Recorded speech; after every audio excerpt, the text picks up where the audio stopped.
ஒரே ஒரு ID ride நடத்திட்டு ஆர்கே நகர்ல படாத பாடுபட்டுக்கிட்டு இருக்காங்க பல பேர்னு சொல்லணும் சார். என்னென்ன விஷயம் நடந்திருக்கு? ஃபர்ஸ்ட், அமைச்சர் விஜயபாஸ்கர் வீட்டுல ஐடி ரைட் அப்படின்னு சொல்லிட்டு ஒரு தகவல் மட்டும் கிடைச்சது. கிட்டத்தட்ட 22 மணி நேரம் அந்த ஐடி ரைட் வந்து நீடிச்சது. நிறைய டாக்குமெண்ட் சிக்கி இருக்கு அப்படின்னு சொன்னாங்க. அந்த டாக்குமெண்ட்ஸ்ல ஒரு விஷயத்துல வந்து எந்தெந்த பகுதிக்கு யார் யார் பொறுப்பு, எவ்வளவு பணம் அவங்க கிட்ட கொடுக்க போறாங்க, ஒரு வாக்காளருக்கு எவ்வளவு போகுது, கிட்டத்தட்ட 89 கோடி ரூபாய்க்கான கணக்குகள் அந்த டாக்குமெண்ட்ல இருந்துச்சுன்னு சொல்றாங்க. அந்த டாக்குமெண்ட் எப்படி லீக் ஆச்சுன்ற ஒரு கேள்வியும் இப்ப வரைக்கும் இருந்துட்டே இருக்கு. இது ஒரு பக்கம் இருக்க, விஜயபாஸ்கருக்கு தனியா ஒரு பிரச்சனை கிளம்பி இருக்கு.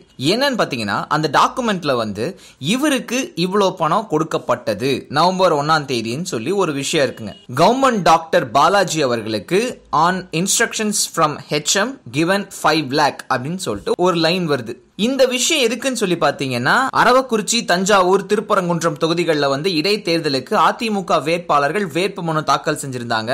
அப்ப வந்து அரசியல் கட்சிக்கு தனிச்சின்னம் வழங்குறதற்கு அத்தாட்சி கடிதம் ஃபார்ம் B வேட்புமனுவோட சேர்த்து கொடுக்கணும். அப்படி வந்து ஜெயலலிதா அவர்களால கையெழுத்து போட முடியல, அவங்களோட உடல்நிலை சரியா இல்ல, அதனால அவங்க கை நாட்டு வச்சிருக்காங்க, இடது கை விரல் ரேகை பதிஞ்சிருக்கு அப்படின்னு சொல்லி ஃபார்ம் B அனுப்பிச்சாங்க. அதுக்கு கெசட்டட் ஆபீசர் கிட்ட ஒரு சிக்னேச்சர் வாங்கி கொடுப்போம் இல்லையா நாமெல்லாம், அந்த மாதிரி ஒரு கவர்மெண்ட் அபிஷியல் கிட்ட வாங்கி கொடுக்கணும். அந்த ஒரு கவர்மெண்ட் அபிஷியலா தான் டாக்டர் பாலாஜி அவர்கள் உள்ள வந்தார். அவர் தான் வந்து அந்த அத்தாட்சி கடிதத்தை வந்து கொடுத்திருந்தார். சோ அவருக்கு 5 லட்சம் ரூபாய் இப்போதைக்கு அவர் செஞ்ச ஒரு காரியத்துக்காக கொடுக்கப்பட்டிருக்குன்றது அந்த டாக்குமெண்ட்ல இருக்கு. சோ அந்த மாதிரி இருக்குன்னா அது லஞ்சமா தான் கருதப்படும். அது லஞ்சமா கருதப்படுற நேரத்துல விஜயபாஸ்கர் அவர்களுக்கு எக்ஸ்ட்ராவா ஒரு தலைவலியும் சேர்ந்துக்கும் அப்படின்றதாங்க உண்மை. இது ஒரு பக்கம் இருக்க, இந்த ஒரு கைநாட்டு விவகாரத்தை வந்து முன்னாடியே பல தலைவர்கள் கேள்வி கேட்டாங்க. அது எப்படி ஒருத்தங்க வந்து கை நாட்டு வைக்க முடியும், ஏன் கையெழுத்து போட முடியாது, அவங்க என்ன அப்படிப்பட்டவங்களா, எவ்வளவு ஒரு வீர தீரம் மிக்க பெண்மணி அவங்கன்னு சொல்லி பல பேர் கேள்விகள் கேட்டிருந்தாங்க. ஆனா அப்ப தேர்தல் நடந்து அதுல அதிமுகவும் பயங்கரமா ஜெயிச்சிட்டாங்க. இப்போ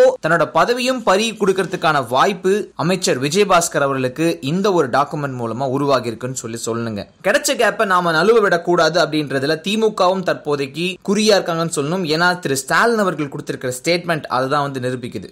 அதிமுக வேட்பாளர்களுக்கு அந்த சின்னத்துக்காக ஜெயலலிதானால கையெழுத்து போட முடியல, அதனால அவங்களோட கைவிரல் ரேகையை வாங்கி போட்டியிட்டாங்க. அதுக்கு ஒரு கவர்மெண்ட் டாக்டர் சான்றிதழும் கொடுத்திருக்காரு. அந்த கவர்மெண்ட் டாக்டருக்கு இவங்க லஞ்சம் கொடுத்திருக்காங்க. அப்ப யோசிச்சு பார்த்துங்க எந்த விதமான ஒரு அரசியல் இங்க நடந்துட்டு இருக்குன்னு சொல்லி. அந்த ஒரு சமயத்துல திரு OPS அவர்கள் தான் முதல்வராக இருந்தாரு. அவருக்கு இந்த விவரம் நிச்சயமா தெரிஞ்சிருக்கும். அப்பெல்லாம் வாய் திறக்காத அவரு இப்ப வந்து விசாரணை வைக்கணும்னு சொல்லி கோரிக்கை வைக்கிறாருன்னா, ஆட்சியில இருந்தப்போ கூட்டுக்கொள்ள கூட்டுச்சதி எல்லாம் செஞ்சுக்குவாங்க. ஆனா இப்போ ஆர்கே நகர் தொகுதியில எதிரிகளா நின்று 2 அணிகளா போட்டி போடுறாங்க. இவங்க எப்படியும் விசாரணை கமிஷன் அப்படின்னு ஒண்ணு வைக்கவே போறது கிடையாது. ஆனா திமுக ஆட்சி அமைஞ்சது அப்படின்னா நிச்சயமா விசாரணை முறையா நடக்கும்.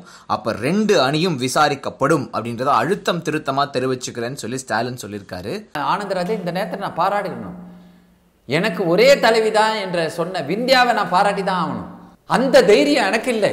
அதுதான் நான் செஞ்ச தப்பு. அந்த அவங்க 2 பேருக்கு இருந்த தைரியம் எனக்கு இல்லை.